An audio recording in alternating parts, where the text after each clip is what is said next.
Culture one kite. I'm already into the 420, damn it.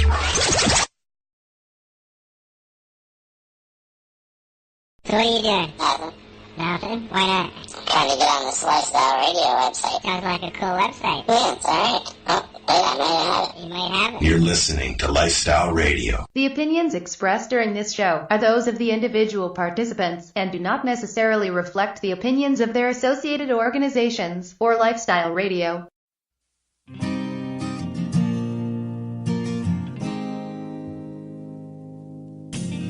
know I blame it on industry. I blame it on my own hypocrisy. Miseducation and politicians. No one's willing to step up and speak. Hello, everyone, and welcome to the award-winning Pace Radio Show. I'm your host, Al Graham. We are live here at Lifestyle Radio. Plus, we are also live at Spreaker and other locations. Tonight on the program, I am joined by Northern Ontario Kim Cooper and her guest, who is bringing education, knowledge, and assist those addicted to drugs, as well as saving their lives. But before we meet our guest, Kim and I are going to talk about some news. Right, Kim? Yep, sounds good. As usual, we like to start off with what's going on in Canada and abroad. Tonight, we're going to talk about some stuff going on in Quebec, first of all, I think.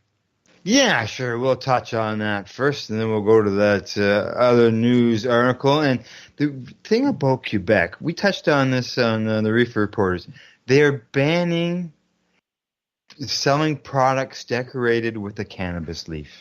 Yes, anything embossed with the wonderful cannabis leaf will now be illegal with legalization in Quebec. Try and put those two words together. Illegal with legalization. Yeah, that makes a whole lot of sense coming out of the province of Quebec. So T-shirts abound across the province. Stuff like ashtrays, mugs, and all sorts of paraphernalia, including bongs and whatnot. If they have an embossed cannabis leaf on them, they That's will right. not be available for sale in the province of Quebec.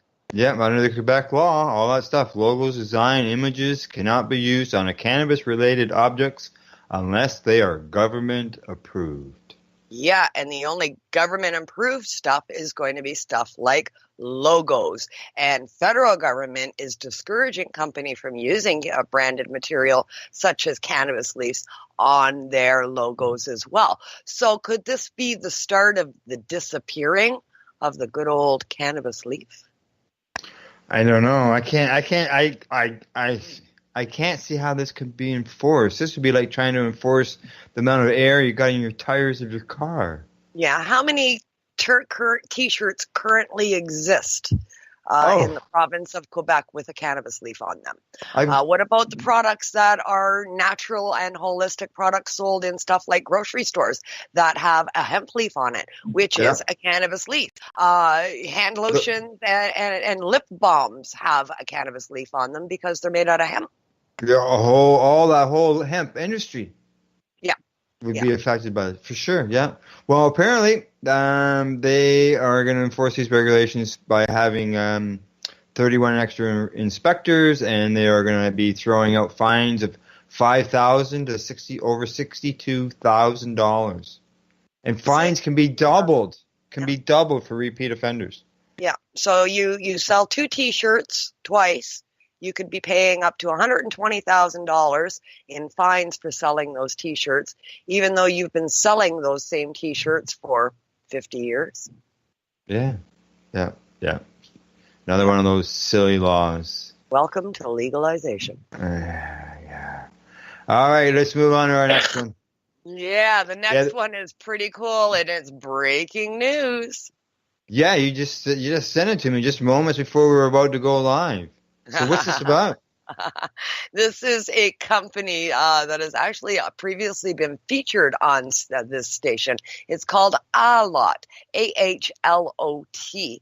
They're a Toronto-based firm, and they're a cannabis company, and they're looking to hire 5 lucky applicants who are considered cannabis aficionados, and their job will be to sample cannabis and give their feedback on the top cannabis that's available out there. And what is the pay, you may ask, for this kind of a job? A whopping $50 an hour plus a $200 a month expense account. Yep. Well, they say that these people will form the company's official title Cannabis Curation Committee, and they're going to be reporting back on characteristics and quality. And apparently, this is something to do with a sample pack. Yeah, they're putting together a sample pack. It'll contain 5 varieties of cannabis for people to purchase. So far, there's been no real word on what the price of this pack will cost, but it's supposedly geared to cannabis aficionados that are looking for the best of the best. Yeah, they say that this group of people, and they quote in here, dance with the devil's lettuce. 16 hours a month plus a $200 expense account. Yeah, so 16 hours a month, $50 an hour, $200 expense account to smoke some pot and give your feedback. What do you think? I think that's a job for me. Well, you also have to be able to write social media posts, appear on video segments, and show up at company events. Oh, see, that fits me. Yeah, there you go. Okay, yeah. You didn't read the fine print.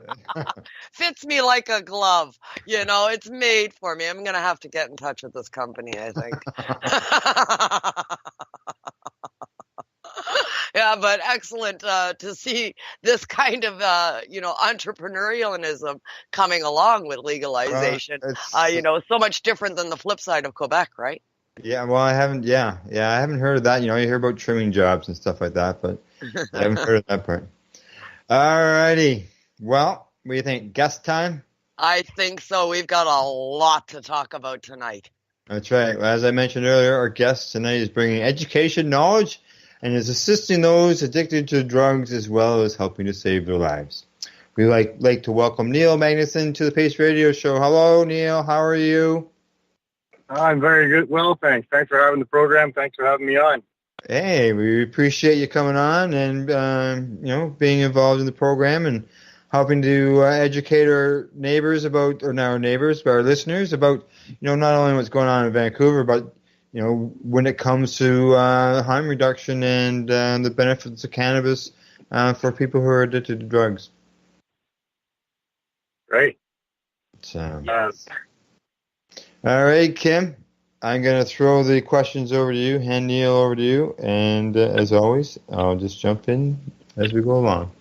Sounds good, Al. For everybody out there, Neil Magnuson, you head up the Vancouver Substitution Program.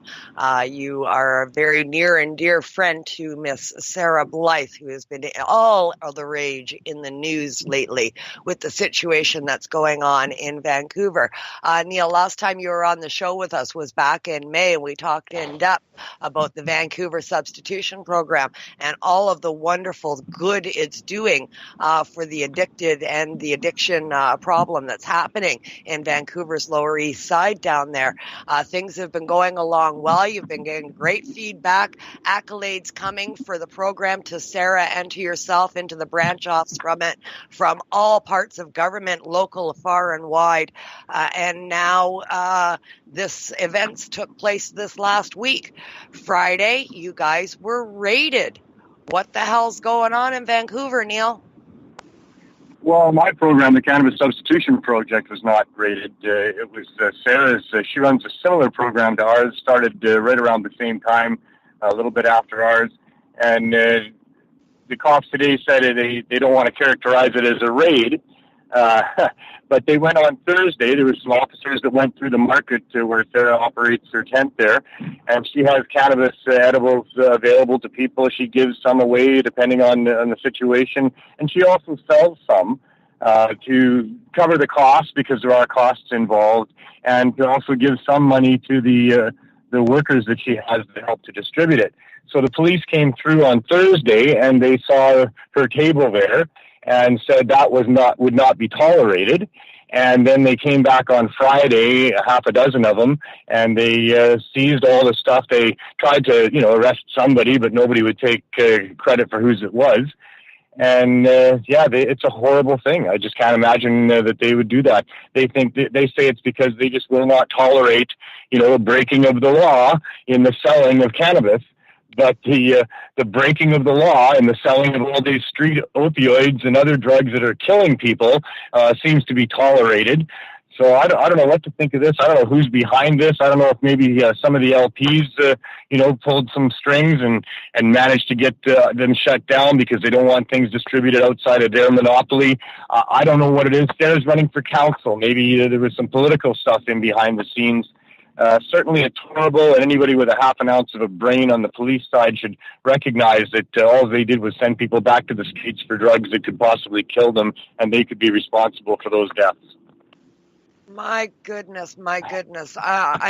Sarah has been given some accolades over the time, from the city of Vancouver, from the addiction centers across Vancouver and stuff, for the work that she's been doing and the work that you have been doing as well, Neil. I knew that you were the right person to go to on this because you are so close to the situation and you do basically the same thing at the other end of town. So you get the feel of the need for this kind of thing in the city. As you say, everybody is kind of baffled as to why this took place and why the police would all of a sudden target such a place when we know there are unlicensed dispensaries operating freely just up the street. Yeah, no, it makes no sense. It does provide us a platform and gives us the ability to talk about what we're doing and more publicity, and that's very important to our cause here, is to get that knowledge out there. Everything they do backfires on them, of course, but it is a horrific thing that our governments would be involved in this. I can't imagine how they can justify this in any way, shape, or form. No, it just baffles the brain. It baffles the brain. Now, it didn't stop with the one single, event either, right? Well, Sarah tweeted out that they had come and taken away this cannabis to substitute people off of the street drugs, and they walked right past people selling drugs tainted with fentanyl or fentanyl itself in the process.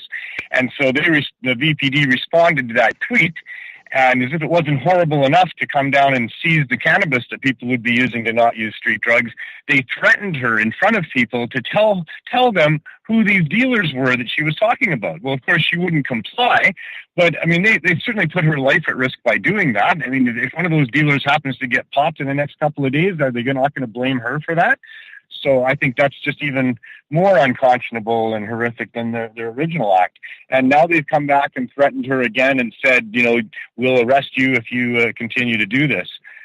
So, well, we'll just keep talking about it and fighting it, and we're not stopping at our end and doing our project. And I don't think Sarah's going to stop either. As soon as she can find a place to distribute, she will, and she probably already is to some degree in some way or shape or fashion. I don't really know, but she's got people that really count on her, and I'm sure she's doing her best to get them something.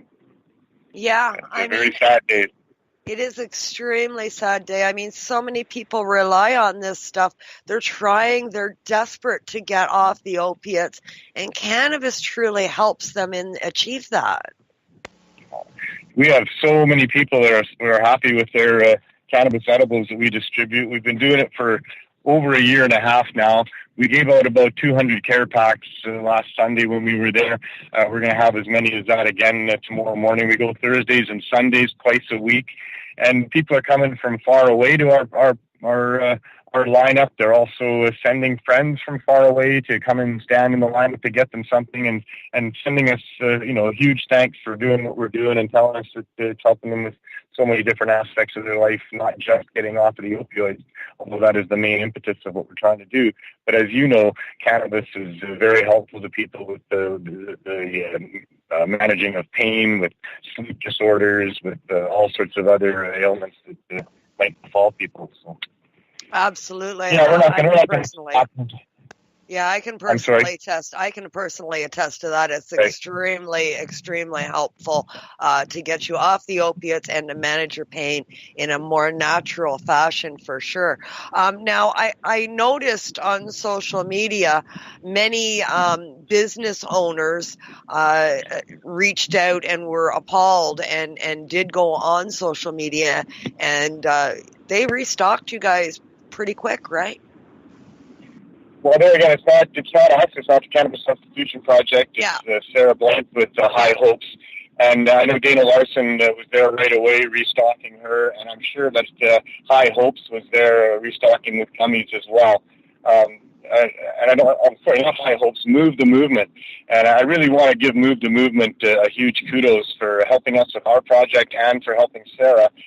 They've been amazing in what they've done. And Dana, I'm not trying to shortchange him at all. Medicinal Cannabis Dispensary has been one of our main supporters, and Sarah's as well, for well over a year now. Move the Movement, for those who don't know, you should Google that. And if you have a story to tell, like Kim, you just mentioned, and so many people do have a story to tell of how cannabis has helped them not just transition off of opioids into an opioid-free lifestyle, but also for so many other medical conditions. And Move the Movement is collecting a database of people's stories, because we're being lied to by our governments and doctors and politicians to this point still about the reefer madness that's going on. And actual human stories told by the individual is very powerful. So please, if you have a story to tell, go check out Move the Movement and add to their database so that we can respond to these authorities that we want to tell us that we're all brain damaged from using cannabis in our youth, and that cannabis is addictive and prompts schizophrenia and all these other ridiculous things that they're continuing to push at us in an effort to try to protect themselves, because they know, and they've known for a long time, that cannabis is not dangerous, should not be prohibited with the criminal law, and they are culpable for the crimes against our society, Canadian people, humanity in general, for prohibiting this plant the way that they have for all these decades. So I think they're just trying to protect themselves by continuing the lies and saying that it's a dangerous commodity and we all need to protect the children, and that's what's going on with that. Yeah, protect the I just children. went through similar things. That's the bottom line for them always, right? Protect. What about the children? What about the children? And it's just ridiculous. So Move the Movement. They're collecting the actual data. Then we've actually got somebody that's doing this now and going to stick it right in their face. Yeah, absolutely. Go to their website, just Google Move the Movement, and you'll see many, prominent activists, doing short video clips and talking about how cannabis has helped them, and all kinds of ordinary people. And we want everybody's story. We want to build that database to be just, the story of how cannabis has helped, people over these many years. Because, like I say, we're certainly still being lied to by the politicians.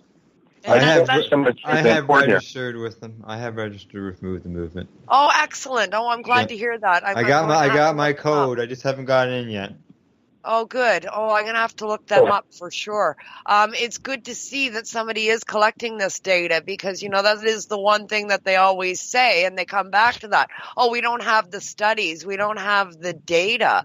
But to me, they are there. They're just not compiled. That's right. These stories are all out there. Bill Blair was here a couple of months ago when he was still in charge of the cannabis file, and he had a little town hall meeting here. And, it was very profound. There was lots of people that had their stories to tell. And when I went and talked to him after the meeting, I said to him, Bill, that second to last woman, for example, got up there and talked about how she had these serious health conditions all of her life. And her cousin, about a year and a half ago, told her she needed to try cannabis, and she's been using medical cannabis ever since, and it's given her life back. And I said, Bill, she's not alone with that. And he said, I know, I've heard that all across Canada in these town halls. And I said, then why would your government not want to promote cannabis as something that's valuable and useful for people? And, a week later, he lost his job there, so I guess he probably tried to plead that case or something like that and do another file. Yeah. So, but this is the truth, right? There's just so many people that have had an amazing relationship that it has saved their lives in many cases, given them their lives back in other cases, and helped them with so many things. that it's just such a tragedy that we're still facing lies and deception from those people that want to monopolize and control and avoid the penalties they probably should be handed for prohibiting this in the first place. Yeah, or at least keeping it going. Is this, Well, it's fantastic. is this the first time that they've raided one of these clinics, one of these locations? Well, it certainly hasn't bothered me at all. I mean, it's just the two of us that are doing this in Vancouver. There's a couple in Victoria that are running similar programs. Solid is in Victoria, and they have a daily program with registered people that get cannabis, whatever they need. There's others, but this is the first time I've heard of government or police interference with anything that we're doing along these lines. I don't expect any more of it, and we'll see what we can do about using that to gain momentum. And what we really need is support. It is so difficult to maintain giving out cannabis to people, like we're doing and we're doing with Sarah's thing. 200 care packs, that represents 4 to 6 edibles and a joint or two in each pack. That's a lot. I'm managing large amounts of edibles and cannabis to make this program work, and that's hard to do. So we really could use some support. The qualification, of course, is that when the support comes, they're going to say, "Oh yeah, but you can't use the people that have been helping you so far. We're going to take care of that and give you some licensed producer weed." And I'm going to fight that fight tooth and nail. We will not bow to that. If that's what support means, then we'll continue to do it with just donations from the cannabis community. But realistically, the government should be supporting what we're doing, helping us with at least dollars, so that we can go and purchase the cannabis that we need to satisfy the demand. The demand is just huge. We're on the downtown east side. We're giving it away because these people face financial barriers and other barriers. It needs to be available in dispensaries for those people that have the financial means to get the edibles. If there's people out there that are struggling with opioid addiction and getting those things off the streets, and they would like to transition on to edibles and go to a dispensary and get that, it is once again unconscionable that our government here in Vancouver, the city government, banning edibles in dispensaries, the federal government doing the same, saying that they're going to bring them in a year from now, but they'll be capped for potency, and they're not for the medical population, they're for the recreational, which is also medical, but don't tell them that yet. But, we're going to get to that shortly down the road when we got some other things established here. And that's kind of what's been going on in court here in Vancouver, too. I should touch on that if I have some time. Sure. The city government here in Vancouver in 2015 proposed regulations for the dispensaries to license them and had public hearings about that. And there were hundreds of people that spoke at those public hearings about the licensing these dispensaries. And most of what they said was ignored by the city, and they brought in licensing and regulations that virtually eliminated 90% of the dispensaries that were there and made them unable to qualify for their restrictions to the 300-meter park rule and 300-meter for recreation centers and community centers and all in schools and all that kind of stuff, and other things as well. And so the ones that remained open, because if you're a dispensary and you've got a whole bunch of clients that you're helping, you don't close when the city tells you to close, because you don't want to turn your customers away because they're patients. They're people that are counting on you. You care about them. That's what it's like to be a dispensary owner. So most of the dispensaries continue to operate in the face of fines and threats and the rest of it, and now they've been given injunctions. And this is a response to those injunctions. There's about 50 dispensaries that got together that had all been given these injunctions by the city to close down. And they hired an amazing team of lawyers, John Conroy, Dean Davidson, Rob Laurie, and Jack Lloyd, just an amazing team of lawyers that brought the case. It's a funny case. Their position is that the city had no right to license dispensaries in the first place, that it's a federal crime to traffic in this controlled substance, and that in doing so they were aiding and abetting, and also with a $30,000 licensing fee they were profiting from and creating income from the sale of a controlled substance. Now, in saying that, they're saying that also the city had no right and no business to shut down the ones that they didn't license, to issue these fines and to threaten with other things like property seizure and the other things that they were doing. And so that this is a federal matter. and that what the city was trying to do and what these dispensaries are actually doing is responding to a need that's there and created by the prohibition of cannabis, where there's a gap in the availability of cannabis for people that are using it for medical purposes, where they can't walk into a store and get it. And that's a very crucial thing for many people. Not everybody. Some people can get it through the mail order system and it works for them. But for a lot of people, it doesn't. And for a lot of good reasons, it doesn't. And for a lot of good reasons, you should have a store that you can walk into, and you shouldn't have what's going on in the adult use or non-medical stores where you can't even look or smell at your cannabis. You got to take it in a brown paper bag and hope that it's a strain that might help you, and then, all the rest of this nonsense. So that's being argued in court here, and it's really, really sad and maddening to be sitting in court and watching there's 6 lawyers representing 3 levels of government arguing against these dispensary owners and saying that you should not have the right to walk into a store, that the system is adequate for people, that, people that are homeless, most of them aren't using medical cannabis, that they can't access the system for other reasons, and most people have a home and can access it. So the other ones, they can just eat cake, basically. And they're very high-paid lawyers that we're paying for out of taxpayers' money over there to argue these things that I'm sure no Canadian wants to have argued. And on the other side, there's a half a dozen of our best lawyers over there that they're paid for by the patients through the dispensary owners, because that's where dispensary owners get their money. And they're having to argue this ridiculous thing that they should have a store to walk into when they need something. In a world where you can walk into a liquor store and they've got, variations of whiskey and tequila and other hard alcohol drugs there that you can kill yourself with overnight if you want. And cigarettes are available in gas stations and grocery stores all across Canada, close to schools and each other. And it just makes no sense. And it's a maddening thing that's going on there for sure. Absolutely. I posted actually the pictures of the group at their celebratory dinner at the end of the case when it was over. I did share those photos from Rob. Love Rob and all that he does, and the social media aspect of it all, keeping us up to date, is awesome of him to take the time to do that. Quite the crew, eh? Yeah, and celebratory, I guess, because it's over and they can stop, spending patients' money and taxpayers' money. We don't know what the outcome is going to be yet. The judge reserved his decision after just over 2 weeks of stuff. The first few days, most of the first week, was about what would and would not be admissible, and a lot of it ended up not being admissible, and that shortened the time that was originally set out. And the rest of it was, like I say, just arguing about, why shouldn't people have the right to go and buy something that's going to help them for their medical needs? Doesn't this go back to the original? Doesn't this basically take us back to the original with HitSig?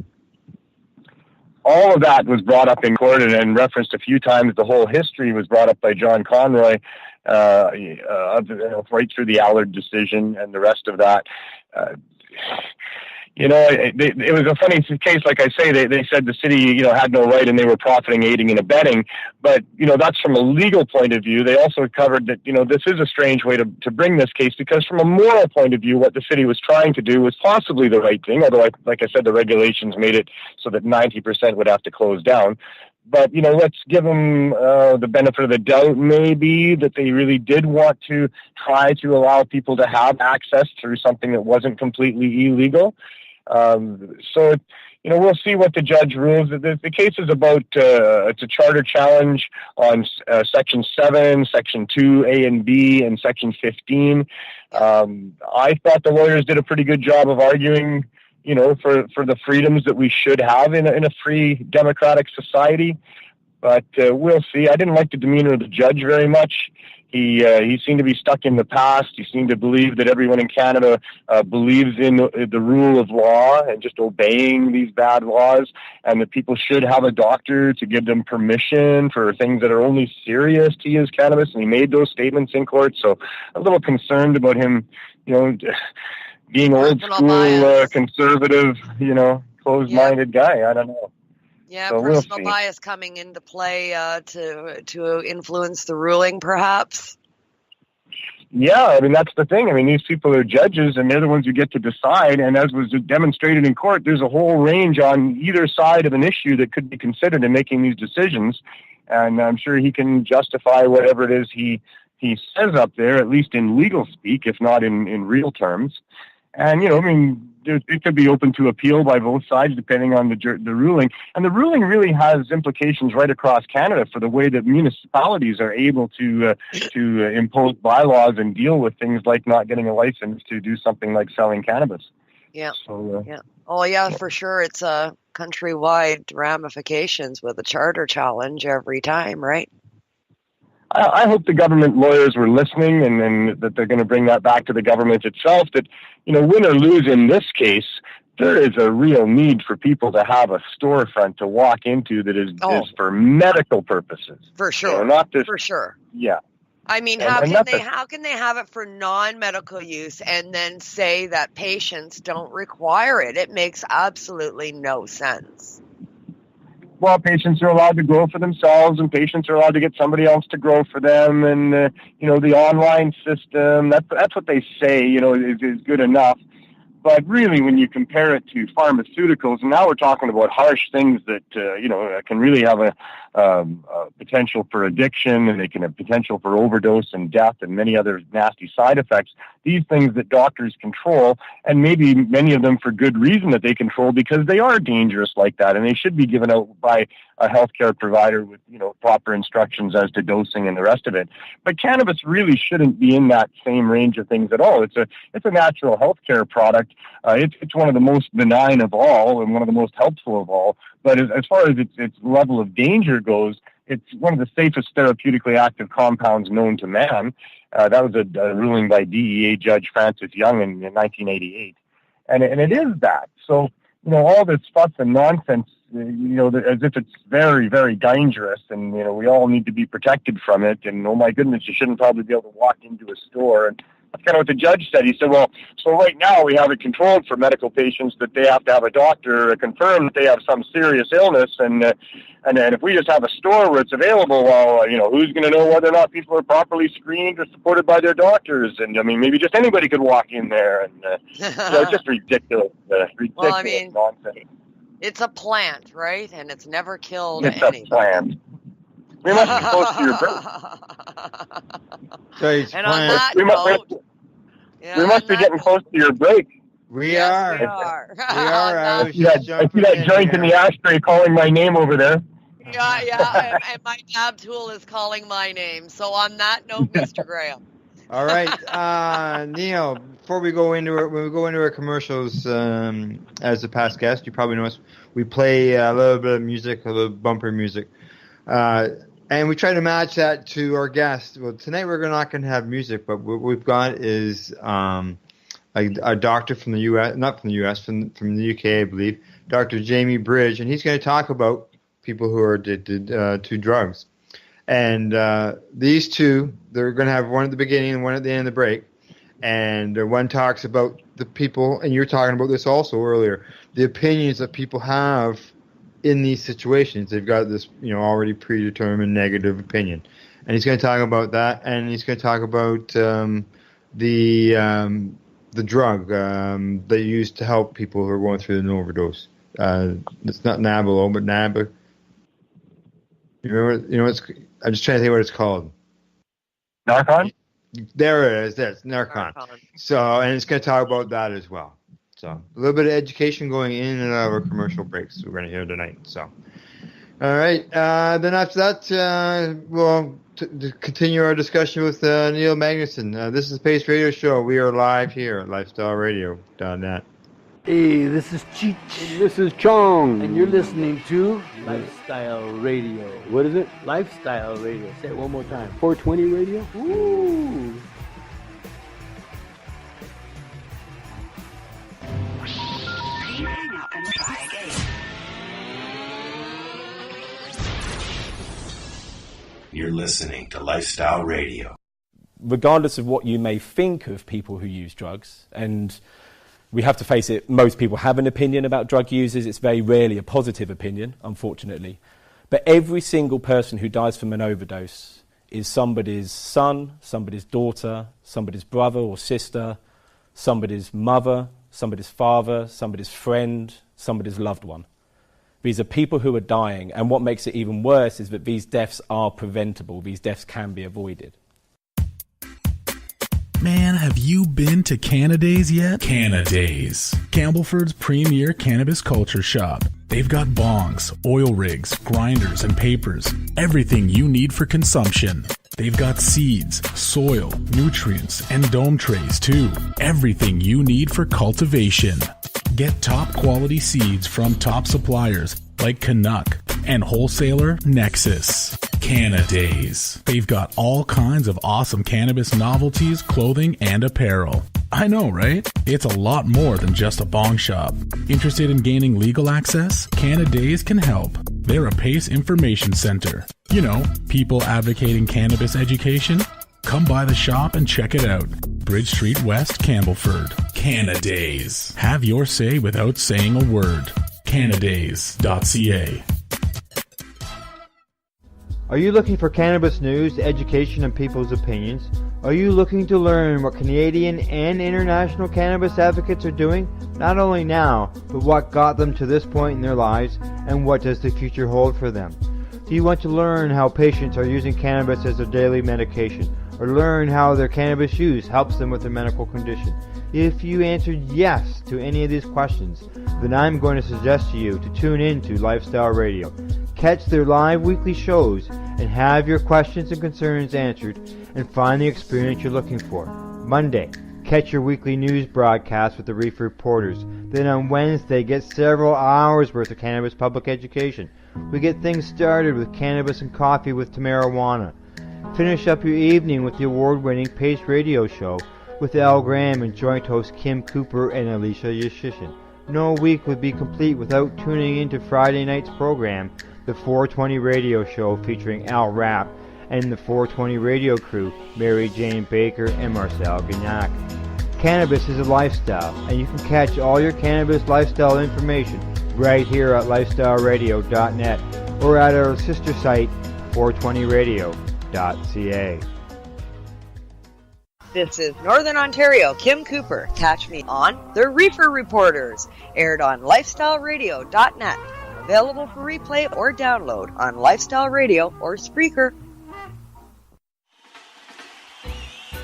Tune in to DJ Passion from the land of Ganja, the island of Jamaica, when he comes to you live every Saturday night at 8 p.m. Eastern Standard Time, here on lifestyleradio.net.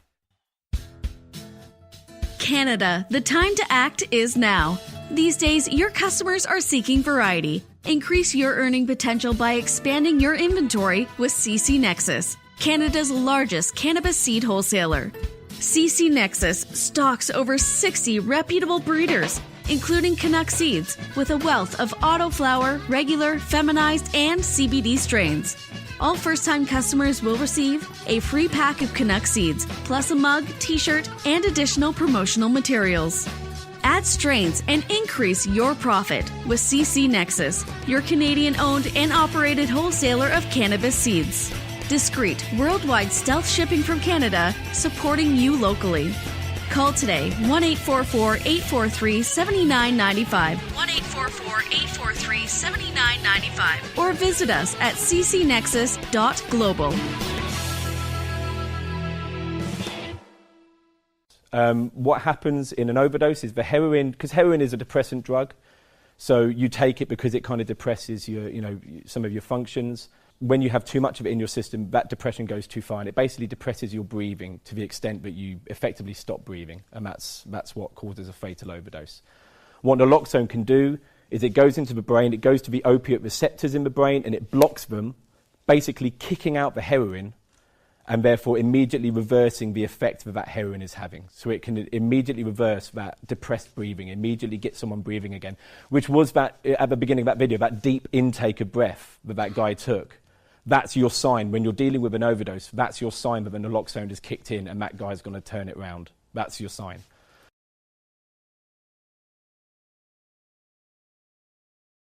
Radio show, and we are broadcasting live on lifestyleradio.net as well as 420radio.ca. Download and check out the latest issue of Grassroots Advocate, the cannabis information sharing publication by people advocating cannabis education and its sponsors. Today I just posted this afternoon the new one, and it has some information on cannabinoids, tasty recipes, and a report on the Indigenous Cannabis Music Fest. And you can find that at pace-online.ca.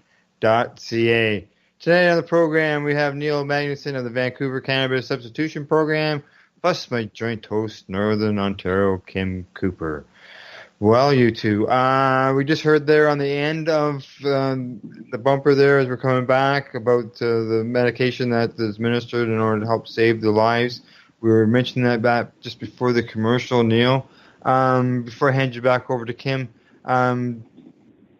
do you see that being used much out in your situations when you're out there helping people? There's been a couple of times where they've had to administer the naloxone to people while we were doing our giveaway. The people at Vandu, they're very skilled at how to help people, and they pretty much surround them quickly and give them the help that they need. So I haven't had to be involved with that. Nobody's died, thankfully. Yeah. Although I've certainly been touched by people that have died that I know, because of the fentanyl and street drugs. Correct. Yes. Yeah. Okay. All right, Kim. Yeah. Throw right back at you.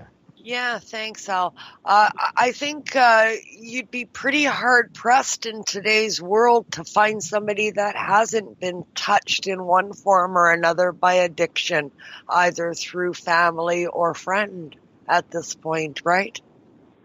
Oh, for sure.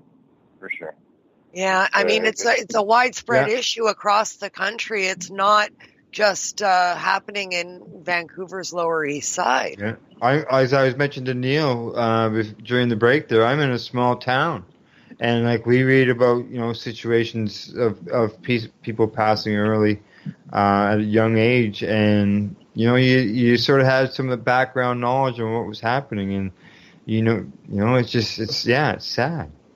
Yeah. All driven by prohibition.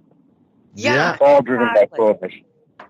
There wouldn't be the same incidence of it to begin with, but it's all the different harms to do with addiction are exacerbated by the attempt to just prohibit certain drugs, and that's where it needs to stop. I thought we were coming to the end of prohibition, but the way it looks, prohibition is alive and well in the new Cannabis Act, and still in the speak of our politicians, that they still somehow think it's a good idea, that it can work to try to arrest your way out of these things and criminalize, human behavior.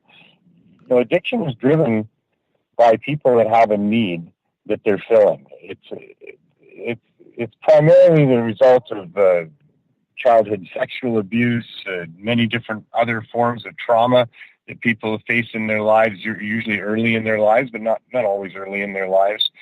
And it's just a response to the pain that is there because of the trauma that they've suffered and the loss and the rest of it.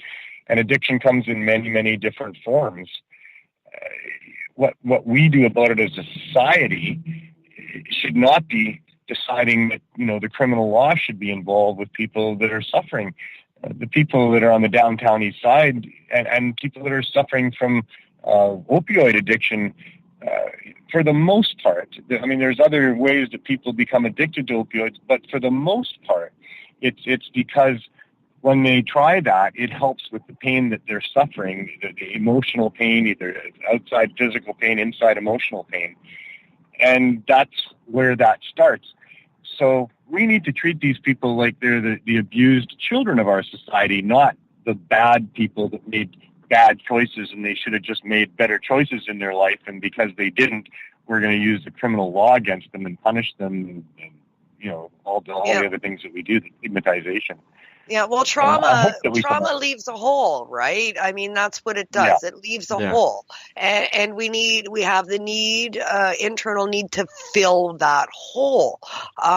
So it's our choices that we make in the end, and what we're susceptible to, and our environment, and a host of other things that go into what we're going to gravitate towards to fill that hole up. Some people it's cigarettes, other people it's alcohol, other people it's continued abuse, other people it's drugs.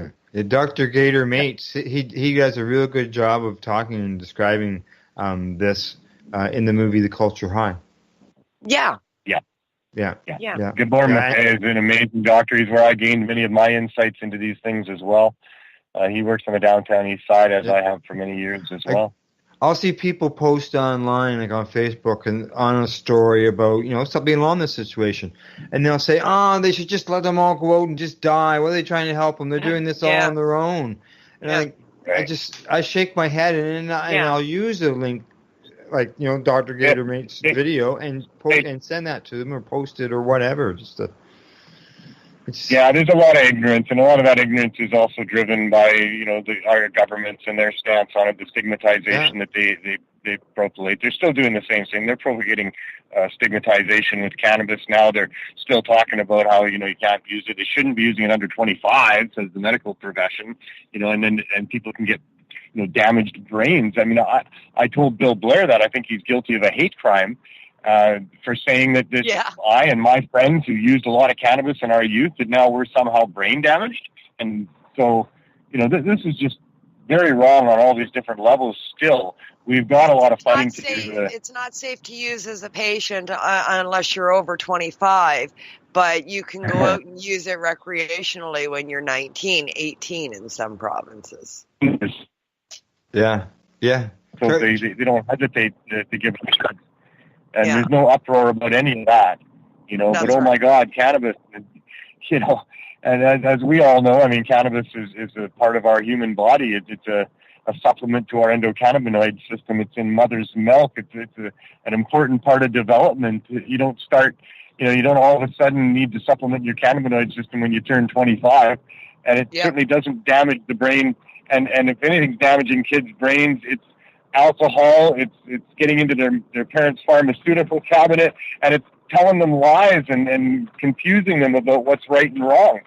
And what about the hundreds? What about hundreds and thousands of children that are using it as a medicine right now? That are babies suffering from Dravet syndrome and seizures and a host of other problems, and they're using it as a medicine now successfully and getting off the harsh pharmaceuticals like phenobarbital that's killing their liver and destabilizing their brain. Yeah, and there's actually a fair amount of that kind of testimony in court here in Vancouver as well. And it was just crazy that out of the one side of their mouths, they could be, going over the benefits of cannabis, for young people with epilepsy or anybody with epilepsy and so many other things. And then, the next day or shortly after the lunch break, they come back and start talking about how you need to have serious restrictions on how people are getting access to this, and they shouldn't really be allowed to walk into a store where just anybody could buy it. It's just but insane. It's okay. It's safe for children in almost the same breath. Yeah, I know. Yeah. I know. And so, yeah. And as we're seeing in the news lately, Neil, you won't even be able to walk into one of the legalized, stores in I think it's Vancouver or BC. They're talking about like one store. I think it was Vancouver. One store in the next year and a half. In Kamloops. Kamloops is the lucky winner.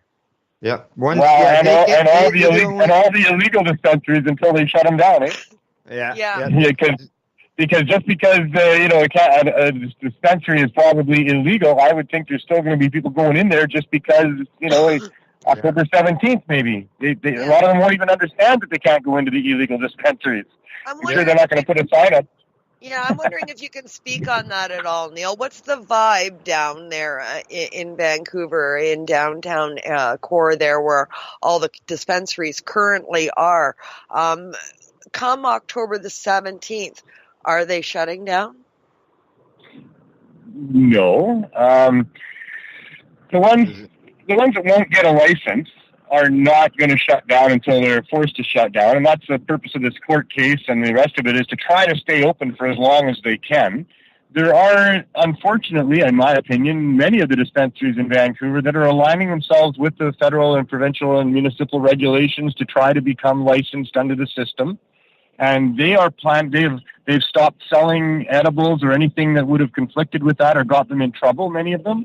And there's kind of a distinction for sure between those that are trying to do that and be as in line with the regulations as possible, and those that aren't going to get a license. They know it. They're not going to even try to get a license. They think they're medical dispensaries, not adult use, recreational, non-medical dispensaries. And like I say, they're going to try to stay open as long as they can. They're not going to shut their doors just because it's October 17th.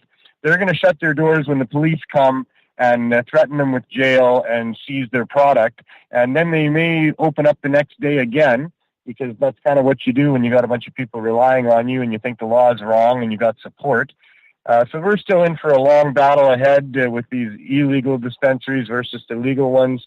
We're waiting for this court decision. You know, the judge reserved his decision. We don't know how long that's going to take, but that will be an important decision. He may say that the government needs to make provision for access through storefront, and they have X amount of time to do that, and that until they do that, these places should not be shut down because they are providing key access for people. I think he could make that ruling, and that would be awesome if he did that.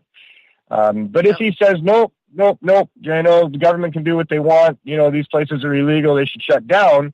Like I say, I think it'll still take police coming in and wrestling people away from the cannabis and putting them in handcuffs before they're really going to close their doors, and then we'll see.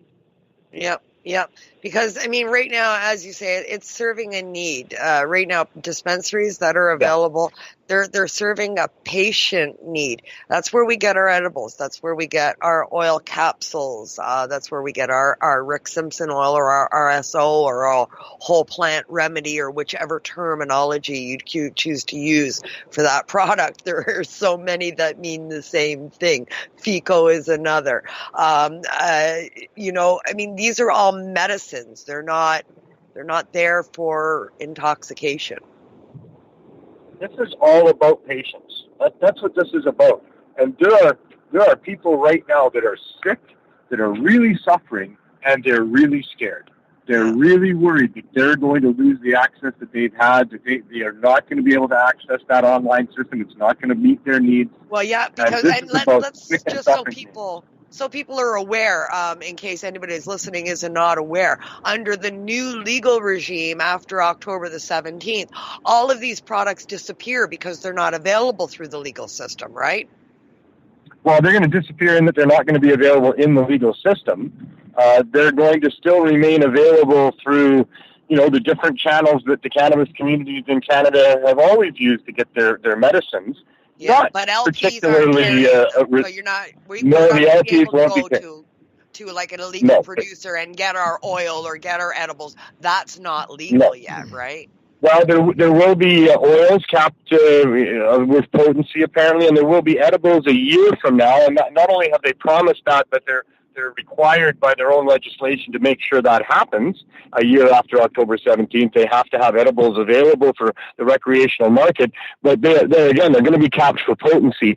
And that doesn't begin to speak to the wide range of cannabis products that are really used and required by people with real medical conditions, suppositories, topicals. Yeah, the medical community has been on top of this for 15 years or more. We've been developing products for 2 decades. Way ahead. You know, so and they want that to just get thrown away and start again. Well, I think they'll probably capture and steal some of that expertise, you know, and they're going to continue to lure people away and use what we've already established as practices and ways to do things. I think that's probably what's going to happen. You know, I don't want the LPs to be the enemy. You know, in the future, I want regulations that allow all of my friends that are producing in whatever form to be able to reasonably get a license to be a producer and a provider of cannabis, be it a grower or be it a shatter maker or those types of things. Within what's going on now, there's no provision within the federal regulations for 5 years. They're not going to revisit whether or not medical patients should have better access than through the ACMPR for 5 years. And I think that's going to be struck down. That's where we're going to win, in my opinion. I don't think that's reasonable at all. That they need to have stores for people. My God, if you can go into a store and buy all this, you know, alcohol or tobacco, as I mentioned, and processed foods even, or pesticides you can buy. There's gas stations. Kids sniff gasoline sometimes. I mean, they sell that stuff all over the place, sometimes all 4 corners of an intersection. So, you know, in a world where all these things are available and everything can hurt you more than cannabis, there's just no justification for prohibiting this or restricting it the way that they're talking about. I don't think they're going to win. I think we're going to win in the courts. Gasoline. yeah. Let's take about 30 seconds to turn it into a bomb. Stick it into a jar, throw it in a rag in it, light it up, and throw it at something. Yeah, that shit's dangerous. A hell of a lot more dangerous than cannabis. But yeah, it's available on the street corners. You know, all kinds of places have them. They're close to schools. Yep. Residential you can send your 12-year-old. They'll sell it to your 12-year-old. Send your 12-year-old down there with a proper container, and he'll walk home with a can of gas for you. Yeah. Or for him and his friends, you know. Yeah. So, you know. No restriction on your amount. Just make sure you got a proper container to put it in. Yep, that's all. The hypocrisy is just so thick. The corruption is so thick. It's becoming very, very obvious that these people are just trying to glean the money from the cannabis sales for themselves, shut everybody else, let law enforcement continue to make a bunch of our money to keep doing what they've been doing because they were worried they were going to lose their jobs. Let the gangsters have everybody under 19, and for that matter, most of the rest of the recreational and medical market too, you know, with the pricing that's going to continue to have people going to their local dealer instead of your recreational store. Oh, my God. So, you know, everybody gets to win except for us still, right? We've always been the losers. Us medical users, us consumers of cannabis, the people, the regular, we've always been in between. They've been making money off of us with law enforcement. The gangs are making money off of us with the price of weed through the roof just because it's prohibition. I mean, that stuff should be 50 cents a pound, for fuck's sakes. Like, really, it grows easy. It can grow everywhere. It's very valuable, but it doesn't need to be any more than $1 a gram. Like, seriously. Yeah, it doesn't take a hell of a lot to grow a good crop of cannabis outdoors. That's for sure.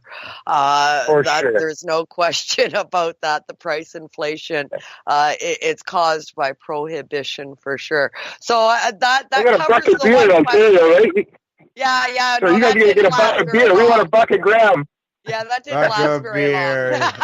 Yeah, he fuck his buck of beer. What the hell is he doing making one of the worst drugs to society easier for people to get? Like, what the? I know. Well, they better damn well do $1 a gram. It better be $1 a gram to go along with that. That's all I can say. $1 a gram and $1 a joint. I was going to ask you how you felt about legalization, Neil, and I think you pretty much covered it. A bunch of rich is probably, I respect riches. Rich white guys that used to be in charge of prohibiting, you know, now telling us what we can and cannot do and making the money off of the sales themselves. We got a judge here in Vancouver that spent most of his career punishing people for having cannabis and selling cannabis, and now he's going to be the one making a decision or not as to whether or not you should have a store to go into where he thinks it's all still a horrible crime people are committing. So, you know, this is just not right at all. I'm so glad that you guys have a platform. I don't know, how long have you been doing your show now? It's been a long time, right? 5 years. While. Yeah. Kim's been with me 5 years. Well, that's amazing. You know, educating the public for 5 years is amazing. That takes a lot of dedication and sacrifice to do that. Thank you so much for continuing to do this. Well, thank you very much. Thank you for that. Appreciate it. Well, that's awesome. This is how we get the word out. Thing. We're here to give people a platform, a spot to have a voice, and things that you've been doing over the years, Neil. Like, you know, I bumped into you in Toronto years ago, gave you a ride across the city, and so I know you've been doing this for a long time, and you know that was rollerblading days, but My legs are very happy that I stopped doing that. I'll say that. I imagine they are. But yeah, this is something that needs, you know, as the guy says at the bumper, there's a lot of stigma and people are against this, and this is one way to allow people to get educated on things. When we come back after the breaks, we got another minute or two before we go break. When we come back after the break, I'm gonna talk about some stats. Okay. To me, it's outstanding. So, So we this is what we're here for. We help people give a voice and help people spread the information and education. Absolutely. I mean, there's so much propaganda out there that people have to weed through. That's my main goal, is to strive to try and cut through some of that. Let's go directly to some of the sources and have a conversation. Yeah. Like calling the best plant in the garden a weed, for example. Yes. Yeah. Like what I used to do when I was doing the cannabis educational series and going around with 4 different topics like prohibition and science and patients and stuff, going around to different locations for years to educate people at these cafes. And I thought, well, instead of listening to me, listen to the experts. Yes. The people who've done the research, listen to them. Yeah. And yeah, it changes the mind. So get the information out there. All right, guys, let's take that break. Yes, it's dab time. That's right, it's dab time, right? See you on the other side. Yeah, and time to hear again from Dr. Jamie Bridge. And at this time, we're going to hear a bit about the grassroots push, which we're talking about here with Neil. And before we return, the doctor wonders if anybody cares. When we return, Kim and I will continue our conversation with Neil Magnuson. You're listening to the Pace Radio Show. We are live here at lifestyleradio.net. So what are you doing? Nothing? Why not? Trying to get on this Lifestyle Radio website. Sounds like a cool website. Yeah, it's alright. Oh, wait, I might have it. You might have it. You're listening to Lifestyle Radio. Now, at the same time, we've seen a real kind of grassroots push from drug user communities and from advocates like myself to try and push for naloxone, to try and raise awareness about this drug, to let drug users know that there is this drug out there, but you really should have you should have some of it in your cupboard because this could save your life. And this includes posters, it includes T-shirts like this one, we've done badges, stickers, Facebook campaigns, the whole gambit of different ways to raise awareness about this medicine and to really try and to reach out to people and let them know that this is something that could save their lives. And most of this design has been done by drug users themselves. Canada, the time to act is now. These days, your customers are seeking variety. Increase your earning potential by expanding your inventory with CC Nexus, Canada's largest cannabis seed wholesaler. CC Nexus stocks over 60 reputable breeders, including Canuck seeds, with a wealth of autoflower, regular, feminized, and CBD strains. All first-time customers will receive a free pack of Canuck seeds, plus a mug, t-shirt, and additional promotional materials. Add strains and increase your profit with CC Nexus, your Canadian-owned and operated wholesaler of cannabis seeds. Discreet, worldwide stealth shipping from Canada, supporting you locally. Call today, 1-844-843-7995, 1-844-843-7995, or visit us at ccnexus.global. Are you looking for cannabis news, education, and people's opinions? Are you looking to learn what Canadian and international cannabis advocates are doing, not only now, but what got them to this point in their lives, and what does the future hold for them? Do you want to learn how patients are using cannabis as their daily medication, or learn how their cannabis use helps them with their medical condition? If you answered yes to any of these questions, then I'm going to suggest to you to tune in to Lifestyle Radio. Catch their live weekly shows and have your questions and concerns answered and find the experience you're looking for. Monday, catch your weekly news broadcast with the Reef Reporters. Then on Wednesday, get several hours worth of cannabis public education. We get things started with Cannabis and Coffee with Tamarawana. Then tune in and catch Pottawa with Russell Barth, who calls himself the world's angriest pothead. Finish up your evening with the award-winning Pace Radio Show with Al Graham and joint host Kim Cooper and Alicia Yashishin. No week would be complete without tuning into Friday night's program, the 420 Radio Show featuring Al Rapp and the 420 Radio crew, Mary Jane Baker and Marcel Gagnac. Cannabis is a lifestyle, and you can catch all your cannabis lifestyle information right here at lifestyleradio.net or at our sister site, 420radio.ca. Hi, this is Al Graham of the Pace Radio Show. Are you keeping pace, as in keeping people advocating cannabis education? If you're not, and you're a cannabis consumer, then why not? Others are working hard every day to help educate people about cannabis, so you can enjoy your daily 420. Get involved and speak out. Be loud and proud so that you can keep pace. Tune into the Pace Radio Show every Wednesday at 8 p.m. Eastern Standard Time to hear about people advocating cannabis education here on lifestyleradio.ca. Man, have you been to Canadays yet? Canadays, Campbellford's premier cannabis culture shop. They've got bongs, oil rigs, grinders, and papers. Everything you need for consumption. They've got seeds, soil, nutrients, and dome trays too. Everything you need for cultivation. Get top quality seeds from top suppliers like Canuck and wholesaler Nexus. Canadays. They've got all kinds of awesome cannabis novelties, clothing, and apparel. I know, right? It's a lot more than just a bong shop.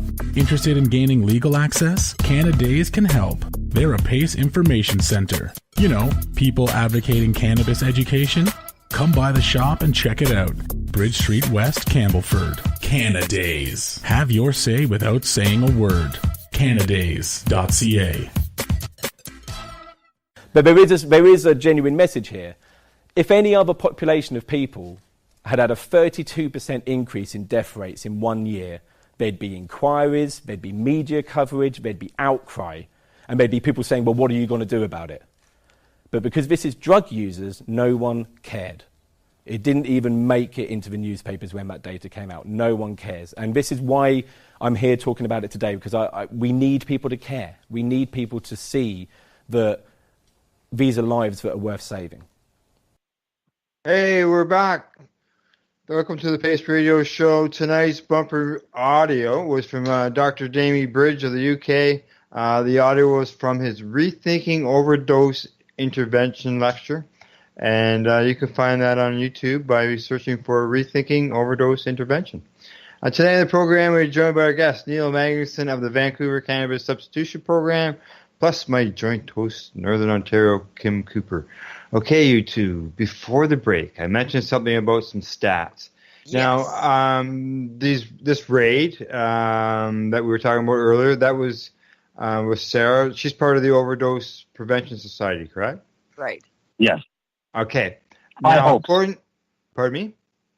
It's the High Hopes Foundation, but it is an extension of the Overdose Prevention Society. Okay. Well, according to an annual report by the Overdose Prevention Society, they recorded over 175,000 visits and dealt with 417 overdoses on site, administered Naxolone or naloxone 397 times, and there were 153 calls to 911, and nobody died, not one death. 175,000 visits and no deaths. No deaths. The supervised consumption site has similar stats. They did, eh? Yeah, they do. There's been no deaths there, and they have so many per day. It's just incredible how many people they help there. No, I don't know. This is a place that the police choose to confiscate the materials that are being used to help these people and prevent death. Well, it was a marketplace. They have a little market that they set up. It's a poverty reduction plan that they have to help people sell their homemade things and their wares to make some money. And the Overdose Prevention Society had a booth there for the High Hopes Foundation. They had a tent and a table for helping people with cannabis as well. Mm-hmm. But the police know damn well who they are. Oh yeah. They know who Sarah is. They know what that's all about. They say they decided to shut it down because it looked like drug trafficking, because there was obviously cannabis there packaged for sale, and they just can't tolerate things that look like drug trafficking, is what they said today. But they know damn well who they are and what these people are doing. It wasn't like, a pop-up market here and just willy-nilly somebody selling stuff. They knew who these people were. They know the target market. They know the goal that they're trying to reach. And like was pointed out earlier, there are dispensaries just up the street all over the place that have cannabis packaged for sale available to people. That and they're not being rated. If they needed a quota to fill, or they had an itch to scratch, they could have walked up the street and done it there, and left well enough alone with the people that were trying to do good. And like these these aren't just anybody who's trying to help out. Like the show, it says here that they've won awards: Vancouver Fire and Rescue Services, BC Civil Liberties, BC Center for Substance Abuse, as well as the 2018 Mayor's Achievement Award. Yeah. Right. No, I know. This is amazing people doing amazing work.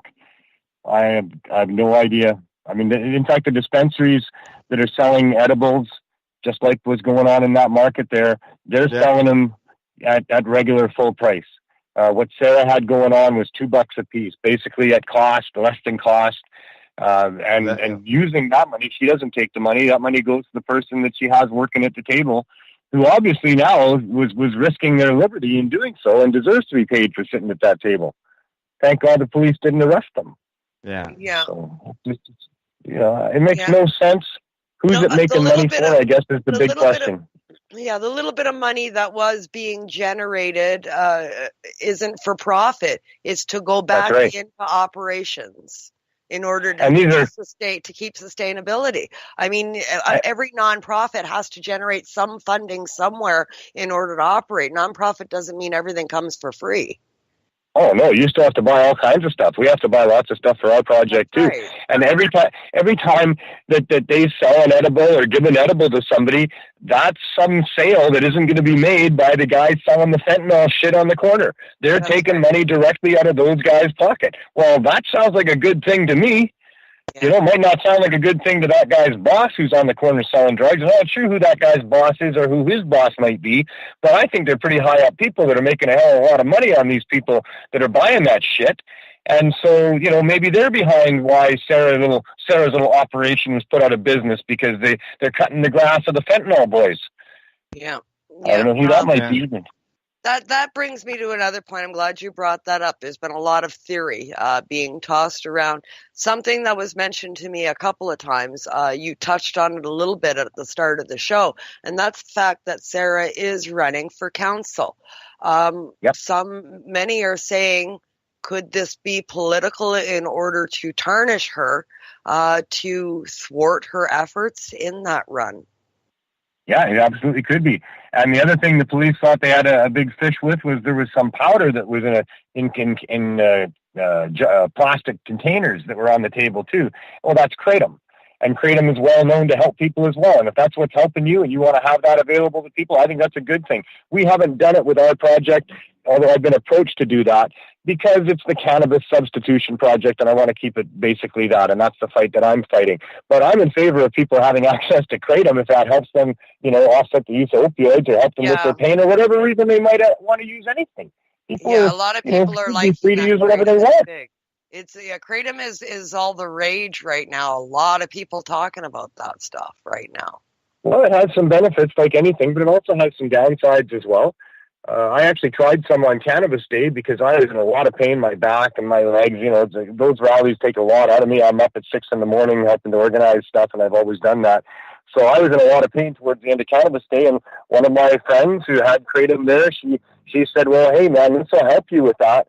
So I did do it. I did it the way she told me to do it, and then after I finished swallowing, she said, oh, and by the way, it might upset your stomach. So yeah, I was going to throw up for a couple hours there afterwards. I didn't like that very much, and I don't think I would do that again myself.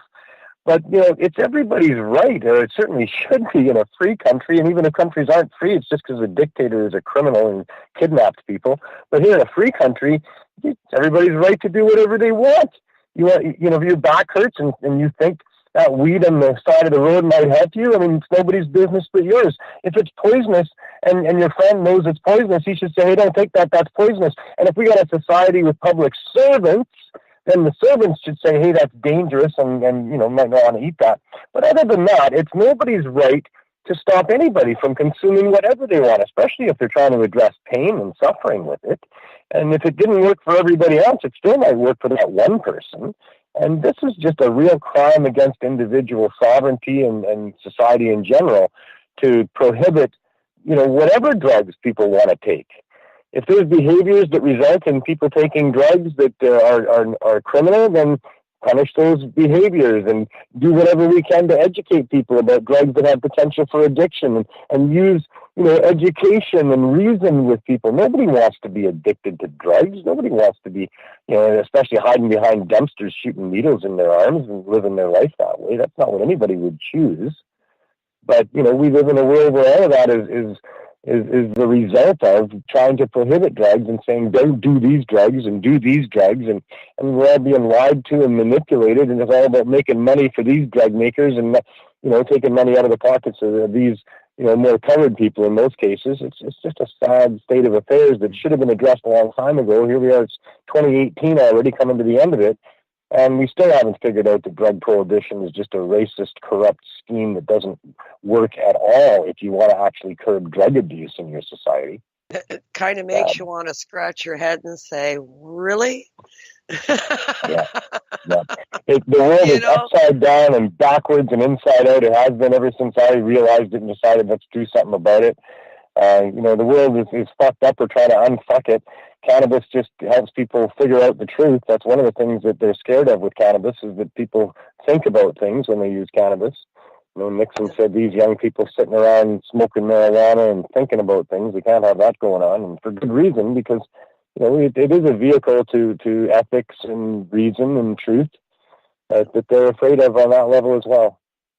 It doesn't just threaten the pharmaceutical industry and the oil industry and all these other industries. It also threatens the corrupt power structure that we have. Yeah, that's for sure.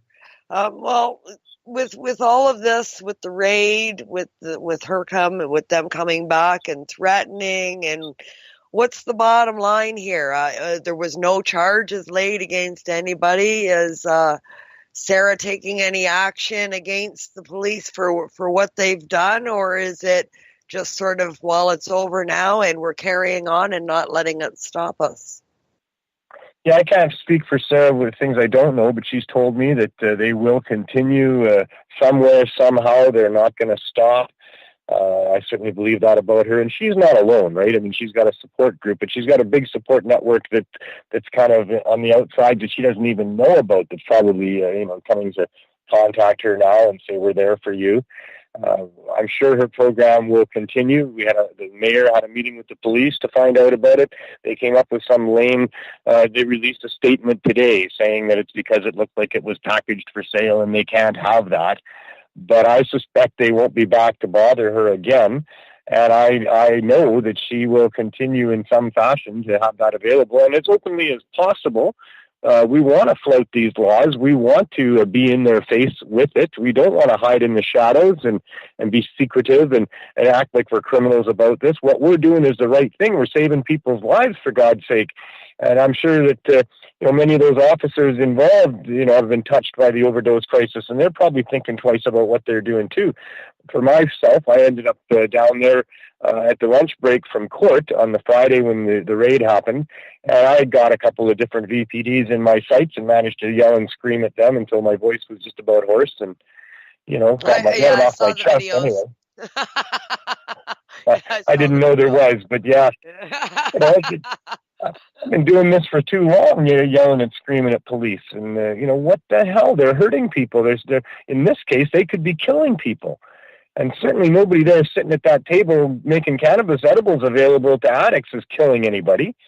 So their actions are reprehensible. I hope they're taken to task. I hope that the foundation that Sarah is the head of does something to address this through the Professional Standards Board or a lawsuit or something. We've had a lot of media coverage. Sarah and I both have been doing a lot of media in the last few days talking about these issues, which is great. And I think we're shining a light on the bad practices of the VPD again. Unfortunately, another sad day for the VPD, but it's not going without being addressed. And we'll see what that results in. Maybe it'll result in our projects being officially sanctioned and supported because they should be. And maybe that's what will come out of it. So, we could turn a bad thing into a good thing. Yeah. Just in the meantime, like I say, patients are suffering. Just the numbers I rhymed off there. It's obviously a program that's needed. It's working. Oh, yeah. No question about that. So I almost hope it does end up in a court somewhere where we can, bring these facts out before a judge and then have some sort of a reasonable ruling on it. Because they should be taken to task on it. They should be taken to task for what they did back in 2015 on Cannabis Day with my arrest and the rest of those other people that tried to prevent that arrest. They should be taken to task for what they've done with regulations and ridiculous licensing fees and stupidly big threats of fines for people that help people get access to medical cannabis. There's problems in our society, and people that are filling the gap left by the government with respect to getting access to cannabis for medical reasons are not a danger or not something that needs to have tax dollars wasted on to try to stop. There's a lot bigger issues in our society that money should be used for. It's a criminal misuse of public funds to be using it the way that they're using it. And now they're going to have like special task forces in different provinces that are going to go around. And I heard in Quebec, what did you say? The fines are $60,000 for people selling shirts with pot leaves on it and stuff. I mean, who do they think they are? Like, these are public servants. Who the hell do they think they are? We're not their subjects. They're not our king. And even if they were, they'd be wrong. So, I think they're exposing themselves, and thanks to people like yourself to have a show that allows for us to express this. We will expose them for what they're all about. I hope that there's some satisfaction for the dispensary side with pointing out that $30,000 licensing fee is that all by itself for me says corruption. Says, extortion. Outrageous. That's nasty. Yeah, it's extortion. Yeah. It's demonizing, people using medical cannabis or cannabis for any reason. There's no way to use cannabis that's not medical, but it demonizes people for using cannabis when the licensing fee for a store to get it at is so much higher than a drugstore or a liquor store or, a brothel or, any other store. But, it's more than double what the P&E gets charged, and that's got 200 stores or 300 stores all in one. Yeah. And the next highest is the super big casino, because they launder money in there and they rip people off in there and they ruin people's lives in there. So there's a big licensing fee involved in that. Everybody wants their cut of that huge amount of money. But there makes no sense. No sense to have a big licensing fee for somebody helping people get medical cannabis products. Yeah. Where's the danger or the harm being done or any justification for that? I mean, I know the justification is they need to have a bunch of inspectors. And they got to pay for those inspectors. And those inspectors better make sure that what you're doing isn't dangerous. Well, you're selling much more of a need for products that are, going to be dangerous over the counter here. We've got to watch you for that. I mean, we'd be way better off having. Yeah, we need inspectors, more than that. And we don't probably, but maybe we should have inspectors going around all these grocery stores and places where they sell all these, white sugar processed candy bar stuff that kids are getting obese on. Wow, that stuff's even labeled and packaged and targeted right at kids. And it's one of the biggest health concerns in our country. And so where are the inspectors on that? Where are the regulations limiting what you can, they can put fancy colors and things on that, but you can't even put a pot leaf on a medical cannabis shirt. You can have a commercial on. You can have a commercial on TV that promotes the fact that you grow wings and you can fly. They basically, hey, drink my Red Bull makes you fly. That's right. That's it. Yeah, absolutely. Yeah. And where can you buy that? You can buy that at the corner store. Everywhere. Yeah. In Vancouver, Hector Bremner, he's running for mayor in Vancouver. He might be a good candidate. I've talked to him. He's not all bad. They've done a little study. They found out there were 77 liquor-only dispensaries. That's what they're calling them. That's where it's just a liquor store, right? Either private or government-owned, but you just walk in there, all they got is alcohol. It's not a consumption lounge. It's just a store for that. They got 77 of those in Vancouver. Yeah. And they didn't come up with a number for how many actual, what I call alcohol dispensaries there are, which are these cafes and bars and lounges and nightclubs and just about every other place, barbershops now, where you can buy alcohol and drink it and consume it on site.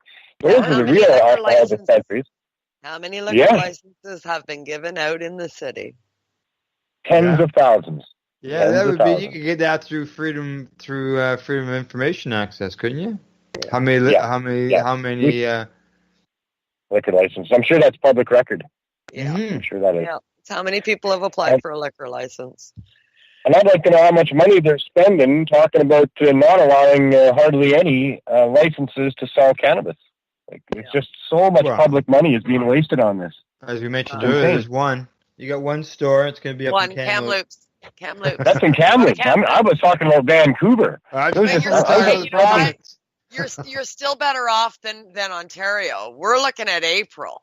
We don't have any stores come October 1st. Wow. April for us. You get one. You got one. We haven't got any. 3 months from now, are you allowed to grow in Ontario? Can you have 4 plants per household in Ontario? Yeah. Well, 3 months from now, you can have some of your own. Yeah, not in Ontario winters. You're not. In British Columbia, Can't you go indoors? Yeah. Well, indoor and outdoor, as far as I know. Yeah, I think so. Yeah, you can grow some indoor plants. Once you grow it, you can't smoke it anywhere, especially if you live in an apartment.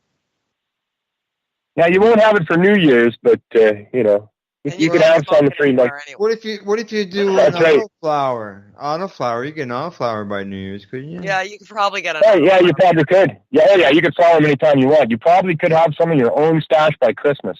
Yeah, but don't put them out on your balcony, especially if you live in BC, because that could risk you 3 months in jail. And you can't smoke it anywhere. And you can't. Yeah. And I guess that kind of speaks to the other thing that we need. We need people to open actual medical dispensaries as best we can, as often as some municipalities are going to be easier than others, but we really need to still have people opening these medical dispensaries. And we need vapor lounges. We need consumption sites for cannabis. That should be mandatory. There's something else. The city has regulations for what they call compassion clubs that get a $1,000 yearly license instead of a $30,000 for the other ones. They have 4 of those that they've given out. But the compassion club license doesn't involve having any other cannabis products other than what you'll be able to get from the licensed producers and in the non-medical shops. Right. They have to have like massage therapy and aromatherapy and a psychologist on site or something like that to qualify for the Compassion Club license. But it's really got nothing to do with medical cannabis products. So it's just more stupidity from our government. Shit show. Yeah. And will be for a long time. And like even the dispensaries that do close down and then open up under the legal regime, they won't have those products. No. They're turning their back on their patients and their clients, and they're turning their back on their vendors and suppliers as well. Yeah. So I mean, all it's the very patients sad to see that. All the patients that have regimes now. We found stuff that works for us. We've got a regime. Okay, we can buy this product, that product, the other product. I got my cream, my lotion, my bath bomb, my soap, my pain rub and my tincture, and I've got my vaporization materials. Okay, I'm all set now. October 17th, it all disappears unless ore goes underground. And they want me to start again. But according to the government, I'm supposed to start all over again with what they're and not even have access to a lot of that stuff. Not even get access to a lot of that stuff. Yeah. And, one of our main suppliers or donators to the Cannabis Substitution Project, so amazing, this gummy supplier that's given us every single week for over a year. And now they're not able to donate. They're still making them for us, but I have to provide them with cannabis to bake with. And the reason is because most of their sales have been lost because most of the dispensaries they were selling into have decided not to have their edibles anymore to try to comply with the regulations. Yeah. So they're directly even hurting our project with these regulations indirectly. Or maybe it's directly. Just think him come October 17th, instead of soaking in bath bombs, Medicaid bath bombs, you'll be able to go to the store and buy some capsules and throw them in the water. Oh, great! Yeah, that's got to be good enough for you, I think I'll keep my guy that I have. I'm good. Jerry Martin's got a case coming up too. We should probably mention that. Jerry Martin was a dispensary owner in Whitewood, Saskatchewan, and he got raided. He was there for 4 years. Had about 1,000 clientele in a little town with about 1,000 people that lived in it. And the Health Canada sent him a letter and said, stop doing what you're doing. And of course he couldn't and wouldn't, because he's not going to turn his back on his patients. And then they raided him and shut him down. They stole all of his stuff. He's launching a constitutional challenge that really mimics what just happened in Vancouver. The arguments are very much the same, and that is that the ACMPR, which combined with the Allard decision with the AMPR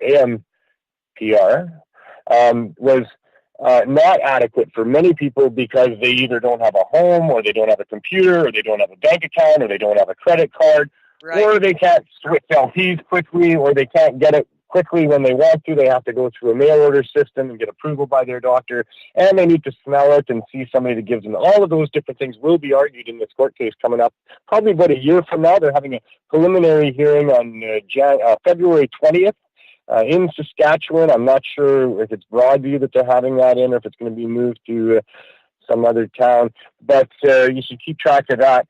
And yeah, there was another point I was going to make about that too, but I'll come back to that, I'm sure. So Jerry Martin is a great guy. He was called the King of Compassion. He turned most of his profits back into his community. He over $150,000 he put into that community. Yes, kids camp and tons of different things. Yeah, everybody loved him there, and the mayor loved him too. Yeah, he did tons there. That's for sure. Yeah, and they seized everything. They seized his cars and his bank account and his properties. And he had other businesses too. He runs a tattoo shop, and he has a resort for people using Ibogaine therapy. We had him on as a guest a while ago, and we were talking about his ayahuasca therapy that he does out there and stuff. Quite interesting, and quite an interesting guy for sure. And it's going to be a huge ramifications for people across the country when these rulings come in. The case you were discussing earlier with the band of lawyers that just finished up, and now Jerry Martin's case is coming up just after the holidays as well. There's another one on the East Coast too. There's one on the East Coast. Others. Chris Backer is in court right now, isn't he? Chris Enns, he posted this morning, Nova Scotia Medical Association of Cannabis Dispensaries in Antigonish this morning with counsel. And they are there supporting the Tasty Buds constitutional challenge by seeking leave for intervener status. Yeah. Then there's a bunch of posts from Chris there talking about what was going on in the court case. Chris Backer was reporting on it as it was happening in the court case today. I was watching that, and Debbie, our joint host Debbie, was chiming in on some of them. Quite an interesting case that's going on over there. So there's challenges going on. I heard Chris saying that he had some empty seats in his car too. Chris said he had some empty seats in his car. He's looking for more people to go up and help support. So if you're in that area, to get a hold of Chris and. I think it's a great program that Mum does, that he's involved with, and all that goes for these court challenges or goes and supports the people there at those while they're in court. Yeah. Chris is an awesome guy. If you're listening, Chris, I love you. I miss you. Hopefully one of these days I'll get back there. It's been a long time now, but I spent quite a bit of time with Chris, and I got to know him very well. You had to go down in July during the Mum Harvest Fest. That would be awesome. We'll see how things work out. There's another one coming up too, the Prairie Harvest Cup. I don't want to not mention that, although this might already have happened maybe by the time this airs. I'm not sure. Anyway, we're airing live, man. We are live. We're live. Oh, cool. And we are live. We're live. September 28th, 29th, and 30th. Yeah, I've never been to the Prairie Harvest. I've been out to the Mum Cup the Mom Cup out in BC and several in Ontario, but I've never been out to the prairies. I've got to get there one of these times. I've heard good things about it. It's the Friendly Cup, and it's awesome. And it's right in the heart of RCMP territory, of course, where the academy is there and everything just down the street. And it's so cool that, in the face of, that sort of atmosphere, it's quite conservative. There's a lot of non-conservative people in Saskatoon too, except that, there is that conservative side pretty strong. And yet we have this cup there, or Jeff Lundstrom with the Skunk Funk pulls off this amazing cup there. I think it's 7th or 8th year in a row now. And all these great people gather there. And it's just a really wonderful time. That's why it's called the Friendly Cup. I recommend you go if you can. for sure. I'm going to have to, it's on my bucket list of things to do, but it's a really long list. Well, yeah, I've seen lots of good posts, read lots of good stuff on it. Yeah, me but too. yeah, I'll be there.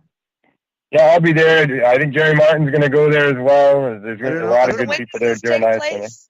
Tell us the dates again. September 28th, 29th, and 30th in Saskatoon. Is Alicia going? Have you heard anything about Alicia going? She's going. Maybe Alicia Yushishin is going. Maybe. I hope so. It would be nice to get a report from her. You would be, wouldn't it, eh? Yeah. Is that the Alicia that works at Cannabis Culture there and has her own show going on now? No, she works with us. Yeah, Alicia is a joint host here with here on the program, yeah. I see. Yeah, Alicia, we have Alicia here in Vancouver as well that does a lot of stuff for Pot TV. Oh, yeah. She's Alicia Honeycrisp now on Facebook. Okay. Right. Yes. Anyways, we're over time already, so we should probably get to the shout out. Yes, yeah. That's why we got that extra bumper time now. That extra buffer time, yeah. Okay, go ahead, Neil. Right. Yeah, you can check us out at the Cannabis Substitution Project on Facebook. That's probably the best way to see what's going on. And we post every time we're there. We're there twice a week, Thursdays and Sundays at noon. And we post every time about, the different stuff we had in our care packs. And we should get a picture of the lineup and some of the volunteers and the Holy Rollers. Shout out to the volunteers and the Holy Rollers. They're amazing. It's a team of people. We're over a year and a half. And I was just thinking about that today too, that these people show up every single time. They're dedicated. It's like it's a job for them, and none of them are being paid anything. It's all strictly volunteer from the heart. So the Holy Rollers, the rest of the volunteers, it wouldn't happen without those people. And it's our donators. We have the regular donators that are almost every time, and that'd be the Medicinal Cannabis Dispensary, Green Wilderness, Michael the Cookie Monster, Cannabis Culture. Oh, I'm going to forget some for sure, and I shouldn't forget. Move the Movement has become, and Dirty Dave. Those people are there without fail all the time, and other people are very important as well. We have random contributions. Like every week there's somebody getting a hold of me saying, hey, I got something for you. Can I meet you and give it to you? And those are very important as well. They fill in the gaps of what we need for people. And we're really giving people probably for the last quite a while, the first 150 people or so get a care pack that should quite well do them until they come back again, like either Sunday or Thursday. And many people say they're just using our products and they're relying on what they get from us, and what we give them gets them through from time to time. So it's amazing. And I want to give just a huge shout out to all the people that make it happen, the donators and the volunteers. It takes a team, right? Yes, it sure does, for sure. I couldn't do it without them. That's absolutely for sure. And they're going to do it without me. And so that's awesome. I'm going away. I'm leaving right after tomorrow. As soon as we're finished around 2:00, I'm picking up my girlfriend and we're heading to the prairies, doing a little roundabout through Whitewood and then back to Saskatoon for the Prairie Cup. So they're going to look after the CSP for the next 3 events without me being there. And I know they're going to do a stellar, awesome job. They don't need me at all, actually. I'm just there to figurehead now. I'm sure it's a much needed break for you, Neil. You're such a busy guy. You are so dedicated to the cause. You're there every day. You're always on the move, always on the hustle. You're always, posting on social media exactly what's going on there. And the many people that you help are extremely grateful. I'm very sure of that. I know I am, for all of your updates on the situation and keeping us all informed on the good that's going on in Vancouver.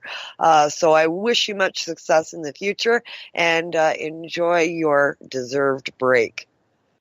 Well, thank you very much for that. Life is an echo chamber, in my opinion, and you get back what you put out. And I'm very blessed and happy to be able to contribute and being given the platform that I have. So thanks once again for having the program and for having me on it. And I look forward to being on there again someday not too far down the road. Absolutely. We'll have you back for more updates as always. We've got to stay in touch with you because things are always changing. Thanks, Kim. Thanks for all the good work you guys are doing. Yeah. Well, hey, we have you back on. You're doing good work, Neil. There's no doubt about that. So. Okay. Kim, shout out? Yeah, tonight I'm going to give a shout out to my 420 Timmins team. The 420 Timmins hemp community has been a stellar group of people that I've been able to work with throughout the season. We're almost pretty much at the end of the event season now out here. We get cold pretty quick out here.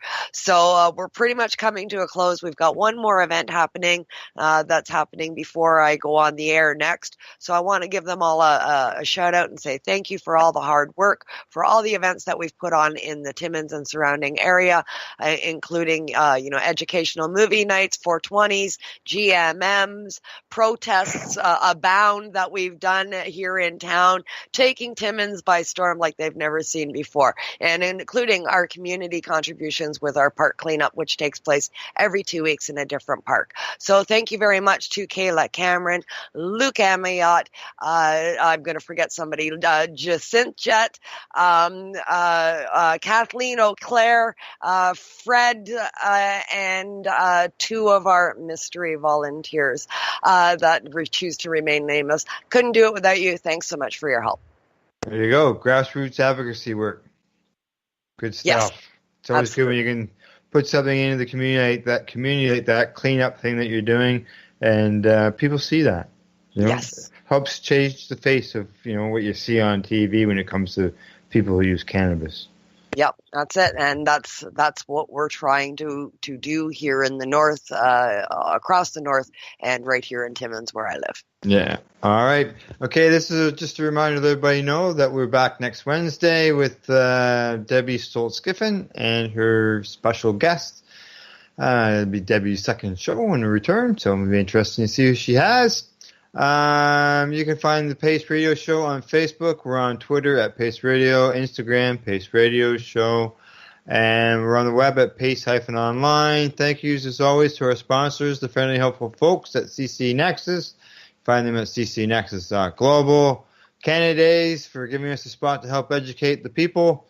And, of course, the man with the Shatterizer in his hand, Al Rapp of Lifestyle Radio.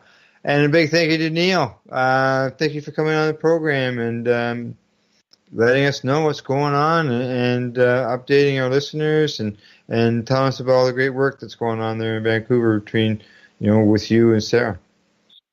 I'm very happy to have the opportunity. Thank you very much. You're welcome. And to you, Kim, thank you. Oh, I'm a pleasure to be here, and I knew I'd forget somebody, so Jacob, you get one all to yourself. Thank you for your help, Jacob Couture, for your help on the 420 Timmins team. I knew I'd forget somebody. Hey, there you go. You remember. That's good. Okay, and always a thank you to our listeners. Thank you for tuning into the program, and good night. Good night.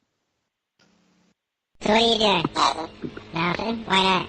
Trying to get on this Lifestyle Radio website. Sounds like a cool website. Yeah, it's alright. Oh, wait, I might have it. You might have it. You're listening to Lifestyle Radio. The opinions expressed during this show are those of the individual participants and do not necessarily reflect the opinions of their associated organizations or Lifestyle Radio.